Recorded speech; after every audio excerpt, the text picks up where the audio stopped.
غور سے حضرت سہل کی طرف دیکھا اور کہا میاں معلوم ہوتا ہے کہ تمہارا دماغ چل گیا ہے، آخر موت کو دعوت دینے میں کیا تک ہے؟ ذرا اس قصر کی دیوار سے اندر جھانک کر تو دیکھو۔ حضرت سہل نے اس کی طرف دیکھا تو 20 کٹے ہوئے سر نظر آئے۔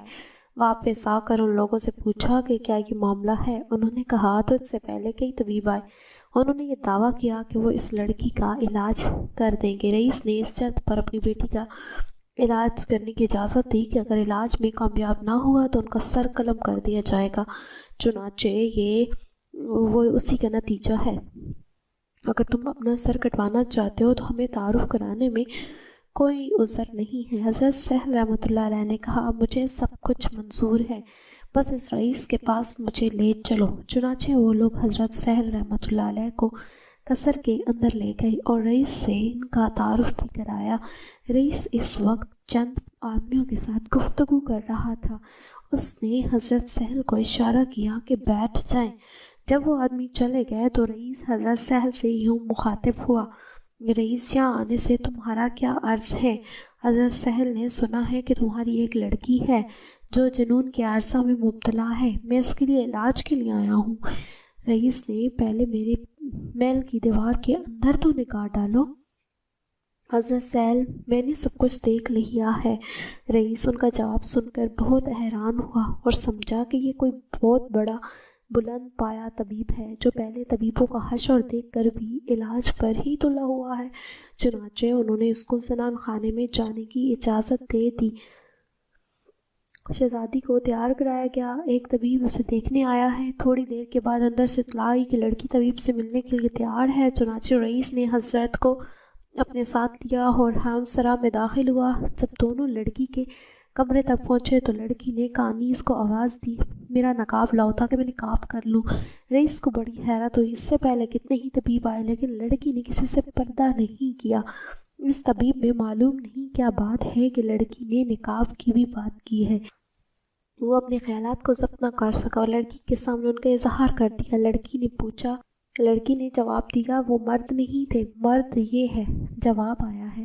رئیس لڑکی کا جواب سن کر سب ٹپا گیا، اس کی سمجھ میں بھی نہ آیا۔ حضرت سہل رحمۃ اللہ علیہ لڑکی کے پاس گئے اور السلام علیکم کہا۔ رئیس سعدی وعلیکم السلام، میں پسر خاص۔ حضرت سہل رحمۃ اللہ علیہ تم نے کیسے سمجھا کہ میں پسر خاص ہوں؟ رئیس سعدی جس نے تم کو یہاں بھیجا ہے اس نے مجھ کو بھی متنبہ کر دیا ہے۔ تمہیں اللہ نے ایسی نعمت سے نوازا ہے جس سے روح کو تسکین ملتی ہے، اس وجہ سے میں خجالت محسوس کر رہی ہوں۔ رئیس یہ گفتگو سن کر عالم تحیر میں کھو گیا اور ساکت و صامت دیکھنے لگا کہ اب کیا ہوتا ہے۔ ادھر حضرت سہل رحمۃ اللہ علیہ سمجھ گئے کہ لڑکی کو جنون نہیں ہے بلکہ کوئی اور شے ہے۔ انہوں نے قرآن کریم کی ایک آیت پڑھی، شاید اس میں علاج ہو اور لڑکی کو سکون میسر آ جائے۔ رئیس نے جو ہی یہ آیت پڑھی، رئیس سعدی خش کھا کر گر پڑی۔ تھوڑی دیر بعد ہی جب وہ ہوش میں آئی تو حضرت سہل رحمۃ اللہ علیہ نے اس سے دریافت کیا اور کہا کہ تجھے اس سرزمین اسلام میں میں لے جاؤں۔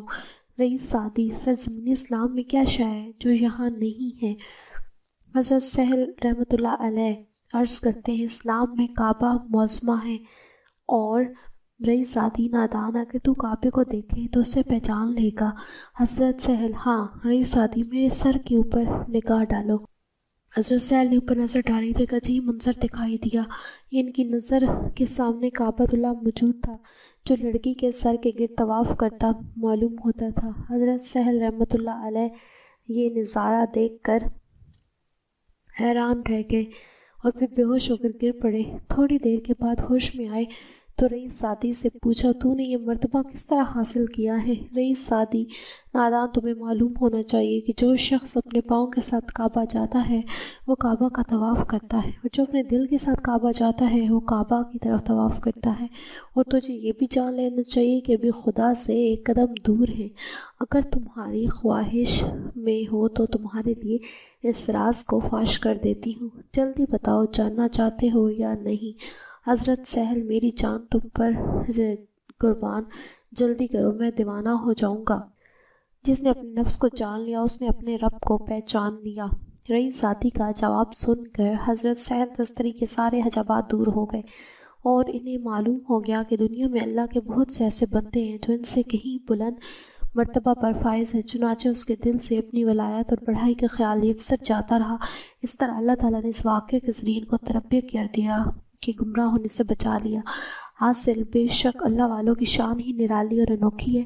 وہ دنیا سے بے نیاز ہو کر زندگی گزارتے ہیں۔ اللہ تعالیٰ ہمیں اولیاء اللہ کی قدر کرنے اور ان کے نقش قدم پر چلنے کی توفیق عطا فرمائے، آمین یا رب العالمین۔ عبادت الہی کا صلہ۔ بنی اسرائیل میں 2 بھائی تھے جن میں ایک مسلمان تھا اور دوسرا کافر تھا، اور دونوں دریا کے شکاری کافر بت کو سجدہ کرتا تھا، مگر جب مچھلیوں کے لیے جال دریا میں ڈالتا تو اس قدر مچھلیاں اس میں آ جاتی کہ اس کو کھینچنا مشکل ہو جاتا تھا، مگر مسلمانوں کے اس جال میں ایک صرف ایک ہی مچھلی آتی تھی اور اسی پر وہ صبر کے ساتھ خدا کا شکر ادا کرتا تھا۔ اتفاقاً ایک روز اس مسلمان کی بیوی اپنے مکان کی چھت پر گئی تو اس کی نظر کافر کی بیوی پر پڑ گئی جو زیور اور بہترین لباس سے آراستہ تھی۔ یہ دیکھ کر اس مسلمان کی بیوی کے دل میں وسوسہ پیدا ہوا کہ کاش میں بھی ایسی ہوتی۔ تو کافر کی بیوی بولی، تو اپنے شوہر کو آمادہ کر لے، وہ بھی میرے شوہر کے معبود یعنی بت کی عبادت کیا کرے۔ حاجی ماں کہتا ہے، جب میں حیدرآباد جیل گیا تو حضور صلی اللہ علیہ وآلہ وسلم کی زیارت ہوئی مجھے، اور آپ صلی اللہ علیہ وسلم نے کہا، بیٹے گھبرانا نہیں، تو پھانسی کے تختے پر چڑھا تو تیری شہادت کی موت ہوگی۔ حاجی ماں کہتے ہیں، میں نے اس کو ختم کیا، میرے خون کے کپڑے اس کے خون سے خون آلودہ ہو گئے، پلید خون سے، مرتد کے خون سے نفرت آ رہی تھی، بدبو آ رہی تھی۔ میں سیدھا تھانے چلا گیا، قریب تھانہ تھا۔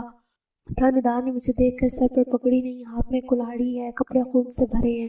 وہ تھانے دار مجھے جانتا تھا، میں شریف آدمیوں میں شمار ہوتا تھا، کبھی کبھی مسجد میں اذان بھی دیتا تھا۔ تھانے دار نے کہا، ماں خیر ہے؟ میں نے کہا، کل جس کتے نے، جس مرتد نے، جس لان نے، جس گستاخ نے گستاخی کی تھی، الحمدللہ آج وہ میری زبان خاموش ہو چکی ہے، اس کے خون کو کتے چاٹ رہے ہیں، مجھے ہتھکڑی لگاؤ، مجھے گرفتار کرو۔ تھانے دار خود کانپنے لگا، رونے لگا، اپنی ٹوپی اتار کر میرے پاؤں میں ڈال دی اور کہنے لگا، میں تجھے گرفتار کر کے محمد صلی اللہ علیہ وآلہ وسلم کی شفاعت سے محروم نہیں رہ سکتا۔ پولیس والے دوڑ دوڑ کر حاجی ماں کے لیے دودھ لا رہے تھے، رو رہے تھے، کہتے ہیں، ہم میں سے وہ کارنامہ نہ ہو سکا کسی سے جو ایک بوڑھے نے کر دیا۔ حاجی ماں تجھے مجرم کہیں یا محمد کا عاشق کہیں، تجھے ہتھکڑی لگا کر محمد کے سامنے شرمندہ ہو جائے، میں حکومت کی پٹی اتار کر دے دوں گا، مگر تجھے گرفتار کر کے محمد صلی اللہ علیہ وآلہ وسلم کے سامنے شرمندہ نہیں ہوں گا۔ میں اوپر اطلاع دے دیتا ہوں۔ ماں کہنے لگا، تو میرا مہمان ہے، تو قاتل نہیں ہے، محمد صلی اللہ علیہ وآلہ وسلم کا عاشق ہے۔ سبحان اللہ۔ حاجی ماں کہتے ہیں، انہوں نے میری بڑی خدمت کی، سکر پولیس کو اطلاع دے دی، وہ بھی آئے، میرے قریب کوئی بھی نہ آیا، مجھے کہا کار میں بیٹھ جاؤ۔ وہ واپس میں چیم گوئیاں کرنے لگے، کہنے لگے، ہم عورتوں کو پکڑتے ہیں، آج تک ہم نے ڈاکو پکڑے ہیں، آج تک ہم نے چور پکڑے ہیں، آج اس کو لے چی جا رہے ہیں جس کے دل میں محمد صلی اللہ علیہ وآلہ وسلم کی اس قدر محبت ہے۔ ماں کہتا ہے کہ میں سکر جیل میں گیا تو تمام ڈاکو اکٹھے ہو گئے، دیکھ کر رونے لگ پڑے، کوئی کہنے لگا، میں نے ماں کو قتل کیا، دوسرے نے کہا، میں نے بہن کو قتل کیا، ایک نے کہا، میں نے باپ کو قتل کیا۔ ماں تیری قسمت کا کیا کہنا، محمد صلی اللہ علیہ وآلہ وسلم کے دشمن کو قتل کر کے آئے ہو۔ رونے لگے۔ اور جیل تو یہ ہے جس سے خدا بھی راضی ہے، مصطفیٰ بھی راضی ہے۔ سبحان اللہ۔ کوئی دودھ لا رہا ہے تو کوئی فروٹ لا رہا ہے۔ پتہ چلا محمد علی جالندھری وہاں پہنچے، مولانا قاضی احسن احمد شجاع آبادی وہاں پہنچے۔ قاضی صاحب روتے رہے، فرمایا، ہم تیری زیارت کے لیے آئے ہیں۔ ہم خود وہاں پہنچا، مولانا وہاں پہنچے اور ہم سب اس سے ملے۔ کراچی سے لاہور تک لوگ دیکھنے آئے جس نے اپنے بڑھاپے میں جوانی والا کام کر دکھایا۔ ماں کہتا ہے کہ رات میں کوٹری میں سویا، مصطفیٰ صلی اللہ علیہ وآلہ وسلم مسکراتے ہوئے زیارت ہوئی۔ آپ صلی اللہ علیہ وسلم نے فرمایا کہ تیری قربانی کا پیغام پہنچ چکا ہے، ماں نہ گھبراؤ، وکیل نہ کرنا، وکالت محمد صلی اللہ علیہ وآلہ وسلم خود کروں گا۔ حاجی ماں تیری غیرت محمد صلی اللہ علیہ وآلہ وسلم کو پسند آ گئی، میں نبی تمہیں مبارکباد دیتا ہوں، میں تو یہ چاہتا ہوں کہ تیری پیشانی چوم لوں، تو نے ساری زندگی میں جو کارنامہ کیا ہے فرشتے بھی اس پر رشک کرتے ہیں، مقدمہ ہوا، لندن تک کے وکیل آئے، پورا ربو جناب نے کر جھونک دیا کہ اب پیسوں کے انبار لگ گئے، یہ سارے جمع ہوئے، ادھر وکالت محمد نے کی، بیانات ہوئی، وکیلوں نے کہا آپ یہ بیان دے دیں، میں نے یہ کام نہیں کیا۔ مانگ نے کھڑے ہو کر کہا میں نے یہ کام کیا ہے، یہ کلہاڑی اب بھی موجود ہے، جو بھی میرے مصطفیٰ صلی اللہ علیہ وآلہ وسلم کی گستاخی کرے گا اس پر یہی کارروائی کروں گا۔ 30 سال تک مقدمہ چلا۔ جج نے جو فیصلہ لکھا ہے وہ سن لو۔ جج نے جب حالات سنے تو اس نے فیصلہ لکھا کہ محمد صلی اللہ علیہ وآلہ وسلم کا غلام، نبی کا عاشق، پیغمبر کا امتی، محمد عربی کا دیوانہ سب کچھ برداشت کر سکتا ہے، اپنے نبی کی توہین برداشت نہیں کر سکتا۔ جب عبداللہ نے نبی کی گستاخی کی، حاجی مانگ دیوانہ بن گیا اور حاجی مانگ کی عقل کا ٹھکانہ نہ رہا۔ حاجی آپے سے باہر ہو گیا اور اس نے اس وقت قتل کر دیا۔ اس کی عقل ٹھکانے نہیں تھی، جس کی عقل ٹھکانے اس پر قانون لاگو نہیں ہوتا۔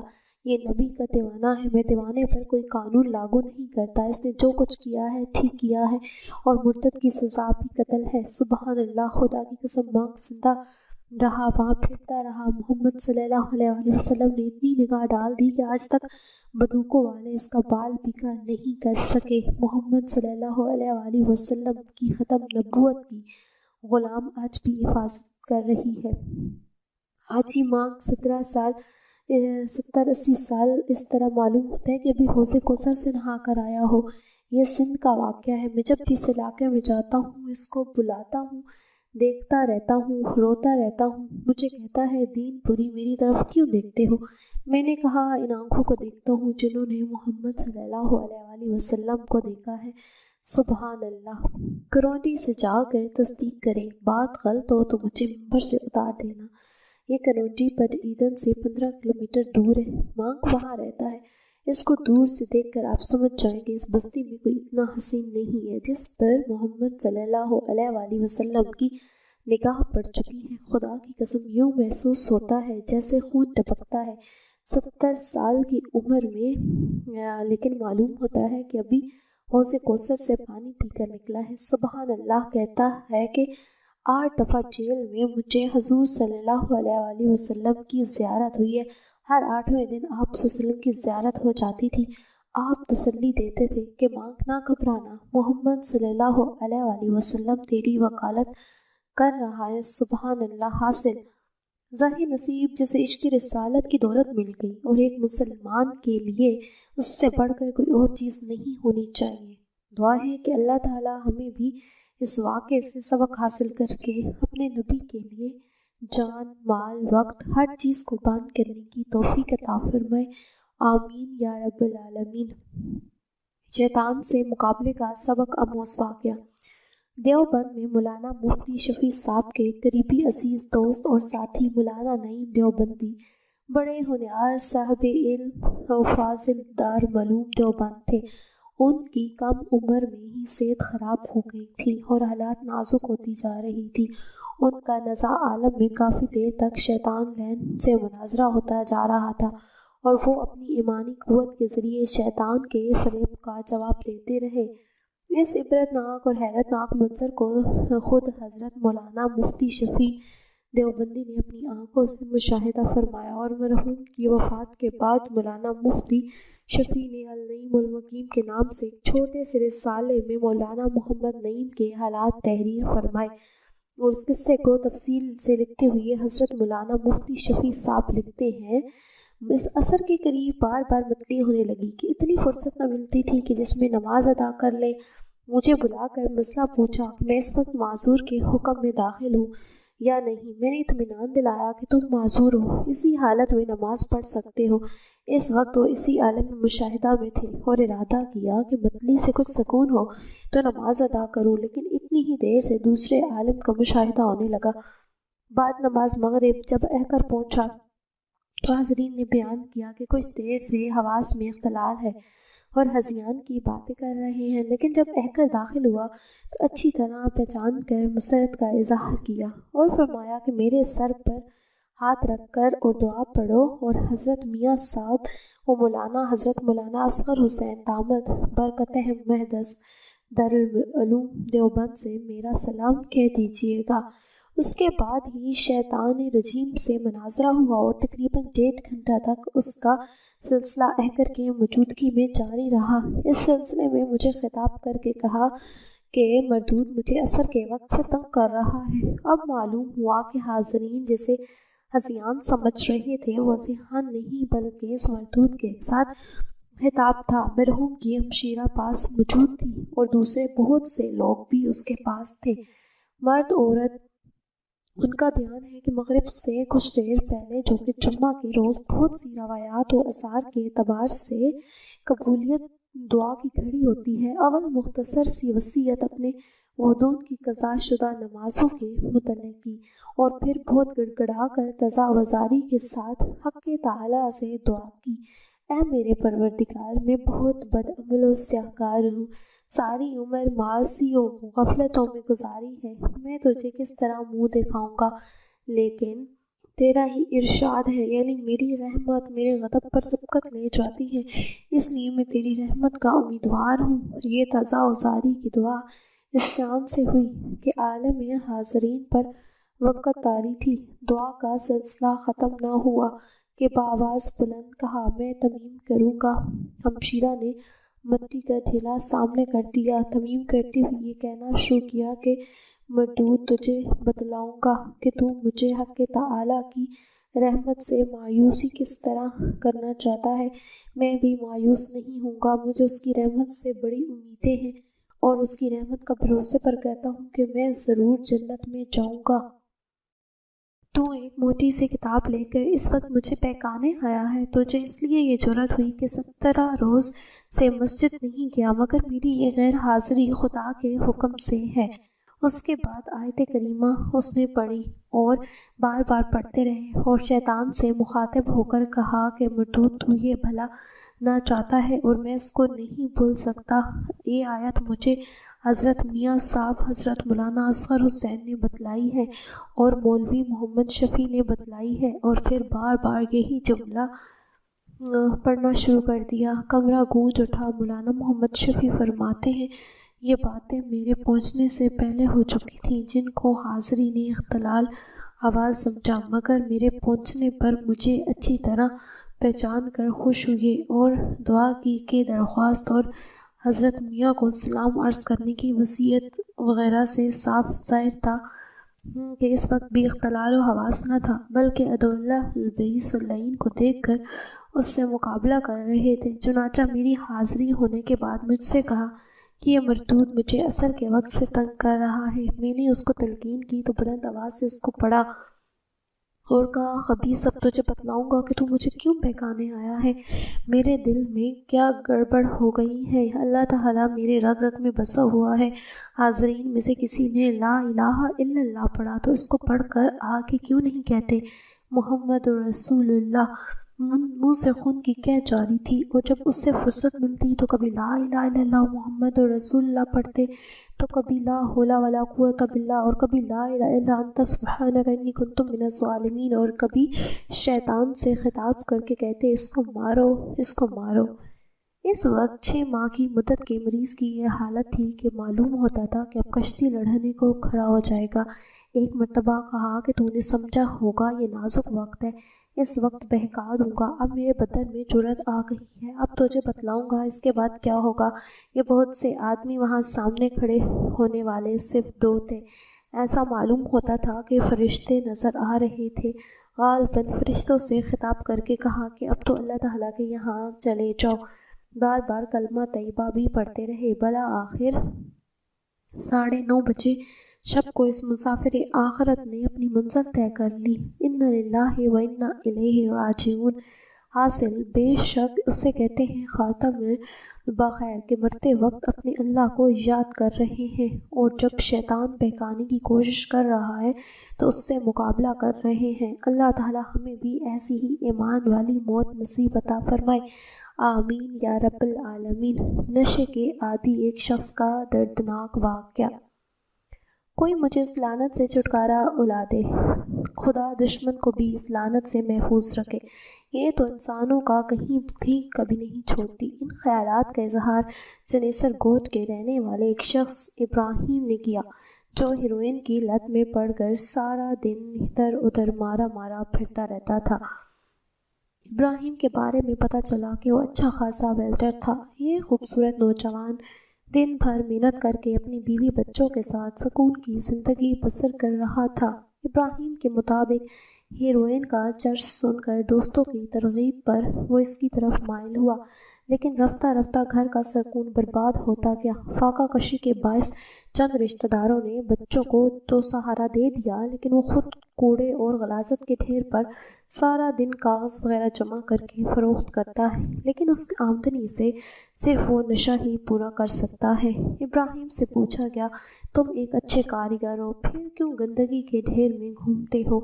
جس کا جواب دیتے ہوئے ابراہیم نے کہا، صاحب اب اگر میں یہ بھی نہ کروں تو کوئی مجھے نشے کے لیے 40 روپے دے گا؟ بیوی بچے تو پہلے ہی میری وجہ سے دوسروں کے سہارے زندگی بسر کر رہے ہیں۔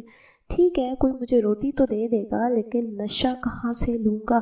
اگر نہیں کروں گا تو میری حالت خیر ہونے لگتی ہے۔ روٹی چاہے ملے یا نہ ملے، ہیروئن ضرور ملنی چاہیے۔ اس نے بتایا کہ میں اس سے چھٹکارا حاصل کرنے کی بہت کوشش کی، لیکن میرے پاس اتنے وسائل نہیں کہ اپنا علاج کرا سکوں۔ حالانکہ ایک دو مرتبہ میں نے دوا استعمال بھی کی، لیکن مہنگی دوا نہیں خرید سکتا۔ سرکاری اسپتال والے تو ویسے بھی ہماری شکل دیکھ کر بھگا دیتے ہیں، یعنی وہاں کے چوکیدار ہمیں گیٹ سے اندر بھی نہیں جانے دیتے۔ آخر مجبور ہو کر نشہ کرنا پڑتا ہے۔ ابراہیم نے کہا، ہاں، اگر میرے علاج کا بندوبست ہو جائے تو میں خدا کا شکر ادا کروں گا کہ میری جان کو لگنے والے اس روگ سے نجات مل گئی۔ چینسر کوٹ کے دوسرے لوگوں نے بتایا کہ ابراہیم نہایت محنتی شخص تھا، لیکن منشیات نے اس کی زندگی تباہ کر رکھی ہے۔ یہ تو اچھا ہے اس کے رشتہ دار اس کے بچوں کی دیکھ بھال کر رہے ہیں، ورنہ اس زمانے میں کون کسی کی پرواہ کرتا ہے؟ انہی لوگوں کے مطابق یہ شخص رات کو گندگی کے ڈھیر پر ہی سو جاتا ہے۔ ابراہیم نے کہا کہ سرکاری طور پر ہم جیسے ناکارہ لوگوں کا علاج تو بہت سے بھٹکے ہوئے نوجوان راہ راست پر آ سکتے ہیں۔ کاش میں اس دلدل میں پھنستا ہی نہ جس نے آج میرے گھر کو تباہ و برباد کر دیا ہے۔ میری بیوی نہ جانے کس حال میں بچوں کی پرورش کر رہی ہوگی۔ بچے مجھے دیکھ کر کیا محسوس کرتے ہوں گے کہ یہ اس کا کیسا باپ ہے، گندا منہ، بال بکھرے ہوئے، کپڑے بھی صاف نہیں رکھتا، اور پتہ نہیں میرے بچے کیا کیا سوچتے ہوں گے۔ وہ معصوم چہرے مجھے دیکھ کر ضرور پریشان ہوتے ہوں گے۔ یہ باتیں کرتے ہوئے ابراہیم کی آنکھوں سے زور کے تار آنسو جاری تھے، اور وہ سامنے میدان میں لگے ہوئے ایک گندگی کے ڈھیر پر ردی کا کاغذ اٹھا کر اپنے تھیلے میں ڈالنے لگا۔ حاسد یعنی نشہ انسان کے لیے زہر قاتل ہے۔ یہ انسان کو تباہ و برباد کر کے ہی چھوڑتا ہے، جیسا کہ مندرجہ بالا واقعہ عبرت دلانے کے لیے کافی ہے کہ آئندہ ہم خود بھی ایسے نشوں سے بچیں گے اور دوسروں کو بھی بچائیں گے۔ اللہ تعالیٰ ہمیں سمجھ عطا فرمائے، آمین یا رب العالمین۔ حضرت تھانوی کا ایک ایمان افروز واقعہ۔ حضرت تھانوی کے ایک مرید تھے جن کو آپ رحمۃ اللہ علیہ نے خلافت بھی عطا فرمائی تھی اور ان کو بیعت اور تلقین کی اجازت دی تھی۔ ایک مرتبہ وہ سفر کر کے حضرت والا کی خدمت میں تشریف لائے۔ ان کے ساتھ ان کا ایک بچہ بھی تھا۔ انہوں نے کہا کہ سلام کیا اور ملاقات کی اور بچے کو بھی ملوایا۔ حضرت یہ بچہ ہے، اس کے لیے دعا فرما لیجئے۔ حضرت والا نے بچے کے لیے دعا فرمائی اور پھر ویسے ہی پوچھ لیا کہ اس بچے کی عمر کیا ہے؟ انہوں نے جواب دیا، حضرت والا اس کی عمر 13 سال ہے۔ حضرت نے پوچھا، آپ نے ریل گاڑی کا سفر کیا ہے تو اس بچے کا آدھا ٹکٹ لیا یا پورا ٹکٹ لیا؟ انہوں نے جواب دیا کہ حضرت آدھا ٹکٹ لیا۔ حضرت نے فرمایا کہ آپ نے آدھا ٹکٹ کیسے لیا جبکہ 12 سال سے زائد عمر کے بچے کا تو پورا ٹکٹ لگتا ہے؟ انہوں نے عرض کیا کہ قانون تو یہی ہے کہ 12 سال کے بعد ٹکٹ لینا چاہیے، اور یہ بچہ اگرچہ 13 سال کا ہے لیکن دیکھنے میں 12 سال کا لگتا ہے، اس وجہ سے آدھا ٹکٹ لیا۔ حضرت نے فرمایا، انا للہ و انا الیہ راجعون۔ معلوم ہوتا ہے کہ آپ کے تصوف اور طریقت کی کو ہوا بھی نہیں لگی ہے۔ آپ کو بھی اس بات کا احساس اور ادراک نہیں کہ بچے کو جو سفر آپ نے کرایا ہے وہ ایک حرام کرایا ہے، جبکہ قانون یہ ہے کہ 12 سال سے زائد عمر کے بچے کا ٹکٹ پورا لگتا ہے، اور آپ نے آدھا ٹکٹ دیا ہے تو اس کا مطلب ہے آپ نے ریلوے کے آدھے ٹکٹ کے پیسے غصب کر لیے ہیں۔ آپ نے چوری کی ہے، اور جو شخص چوری کرے، غصب کرے، ایسے شخص تصوف اور طریقت میں کوئی مقام نہیں رکھتا، لہٰذا آج سے آپ کی خلافت اور اجازت بیعت واپس لی جاتی ہے۔ چنانچہ اس بات پر اس کی خلافت سلب کر لی گئی، حالانکہ اپنے اور اردو وظائف میں، عبادات اور نوافل میں، تہجد اور اشراق میں، ان میں سے ہر چیز میں بالکل اپنے طریقے پر مکمل تھے، لیکن یہ غلطی کی بچے کا ٹکٹ پورا نہیں لیا۔ صرف اس غلطی کی بنا پر خلافت سلب کر لی گئی۔